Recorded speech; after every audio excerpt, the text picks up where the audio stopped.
मधु कश्यप का नमस्कार। ओम नमः शिवाय। श्री शिव पुराण कथा द्वितीय खंड 14वां अध्याय।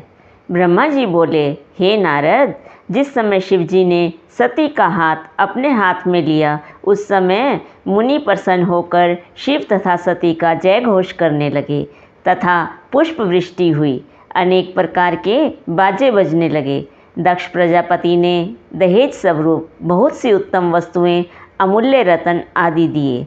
अन्य रीतियों के पूर्ण होने के पश्चात मैंने हवन का आयोजन किया। दोनों की गांठें बांधकर भावरे फिरने लगे। उस समय एक महाभयानक कांड हुआ। मेरी इच्छा शिवजी को मोहित करने की थी, परंतु मैं स्वयं ही उस रोग में ग्रस्त हो गया। जब मेरी कामुक दृष्टि उस पर पड़ी तो मैं मोहित और मुग्ध होकर बुद्धिहीन हो गया।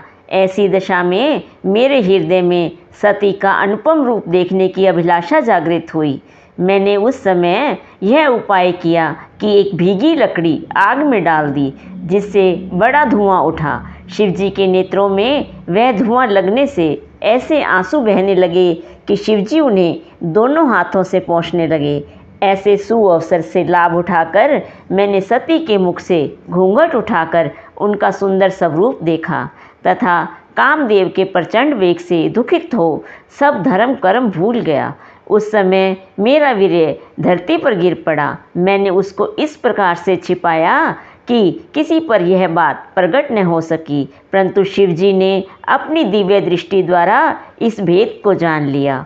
तब वे मुझ पर अत्यंत क्रोधित होकर धिक्कारते हुए बोले, हे ब्रह्मा, तुमने यह निंदनीय कर्म क्यों किया? तुम बड़े कामी हो। यह कहकर शिवजी ने बड़े क्रोध से त्रिशूल हाथ में ले लिया।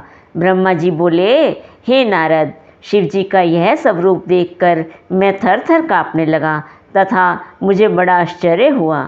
यह दशा देखकर सब लोग शिवजी द्वारा मेरी मृत्यु का निश्चय कर शिव की स्तुति करने लगे, परंतु शिवजी का क्रोध कम न हुआ। दक्ष प्रजापति भी हाथ उठाकर शिव शिव कहने लगे तथा मेरे मारने की मना ही करते हुए शिवजी से बोले, हे प्रभु, आप इस समय रंग में भंग न करें। शिवजी ने कहा, हे दक्ष, तुम अब मुझसे कुछ ना कहो। मैं ब्रह्मा को किसी प्रकार क्षमा नहीं कर सकता। इसने वेद के पथ को भुलाकर सती को पाप दृष्टि से देखा है। शिवजी के ऐसे क्रोधपूर्ण वचन सुनकर उनके कोप से समस्त सभा काँप उठी। तब विष्णु ने शिवजी की बहुत स्तुति करते हुए कहा, हे प्रभु, आप अप्रमेय हैं। आपका आदि अंत कोई नहीं जानता। मैं तथा ब्रह्मा आपसे ही उत्पन्न है। आप अपने क्रोध को शांत कर तथा मुझे अपना सेवक समझ मेरी प्रार्थना स्वीकार करें, अर्थात ब्रह्मा को क्षमा दान दें। आप ही ने ब्रह्मा को सृष्टि की रचना करने के लिए उत्पन्न किया है। ब्रह्मा के सिवाय सृष्टि की ओर कौन रचना करेगा? यह स्पष्ट है कि बिना सृष्टि के सब लीला व्यर्थ है। फिर आप ही ने तो ब्रह्मा जी को उत्पन्न किया है, इसलिए आप उनका वध न कीजिए। यह सुनकर शिवजी ने फिर बड़े क्रोध से कहा, नहीं, ऐसा नहीं हो सकता। हम ब्रह्मा का अवश्य वध करेंगे।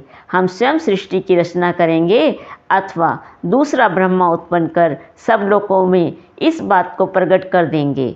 हमको अब मत रोको। हमारा क्रोध कभी व्यर्थ नहीं जाता। शिवजी ने यह कह अपना समस्त शरीर जलती हुई अग्नि के समान कर दिया। देवता तथा मुनि आदि कोई भी ऐसा न था जो उस स्वरूप को देख सकता। मैं तो जैसे शिव रूप में ही समा गया। दक्ष को भी अति खेद से सब आनंद विस्मरण हो गया। उसने अत्यंत दुखी होकर शिवजी के चरण कमलों का ध्यान करके बहुत प्रार्थना की। विष्णु ने मुझे शिवजी के चरण के नीचे डाल दिया तथा मुझसे बहुत स्तुति कराई तथा स्वयं भी बहुत स्तुति की। वे बोले, मैं और ब्रह्मा दोनों आपके सेवक हैं। आप अपनी कृपा दृष्टि से हम दोनों की ओर देखिए। ऐसे आनंद उत्सव में किसी प्रकार का शोक उत्पन्न नहीं होना चाहिए। केवल आप ही हमारे रक्षक हैं। अब जो आप उचित समझें वही वर दीजिए। आप ब्रह्मा के दोनों हाथ पकड़कर उन्हें अभय दान दीजिए। यह कहकर दोनों शिवजी के चरणों पर गिर पड़े। दक्ष भी अत्यंत दीन बनकर त्राहि माम कह उठे। हे नारद, उस समय शिवजी ने सती को अत्यंत दुखी जानकर अत्यंत कृपापूर्वक मेरे मस्तक पर अपना हाथ रखा और मुझे अभय दान दिया। उस समय मैं तथा विष्णु अत्यंत प्रसन्नता को प्राप्त हुए। दक्ष तथा अन्य सभासद भी आनंद मगन हो गए। उस हर्ष में भरकर मैंने भगवान सदाशिव की अनेक प्रकार से स्तुति की और यह कहा, हे प्रभु, आपने मुझे पाप रूपी समुद्र में डूबते हुए की रक्षा की है और नरक की अग्नि में पड़ने से बचाया है। अब आप कृपा करके वह उपाय बताइए जिससे मेरा यह महान पाप नष्ट हो जाए। यह सुनकर श्री शिवजी ने कहा, हे ब्रह्मा, तुम अपनी स्त्री सहित तपस्या करो, तुम्हारे पाप का यही प्रायश्चित है। जब तुम तपस्या द्वारा निष्पाप हो जाओगे, उस समय तुम्हारा नाम रुद्रशिरा होगा और तभी तुम अपने संपूर्ण मनोरथ को प्राप्त होगे। तुमने देवताओं का अधिपति होते हुए भी जो मनुष्य के समान निकृष्ट कर्म किया है, उसके कारण तुम्हें मनुष्य योनि में जन्म लेकर लज्जा उठानी पड़ेगी। इस उपाय से तुम्हारा पाप नष्ट हो जाएगा। भगवान सदाशिव के श्री मुख से निकले हुए इन वचनों को सुनकर मुझे तथा दक्ष को अत्यंत प्रसन्नता हुई। ओम नमः शिवाय।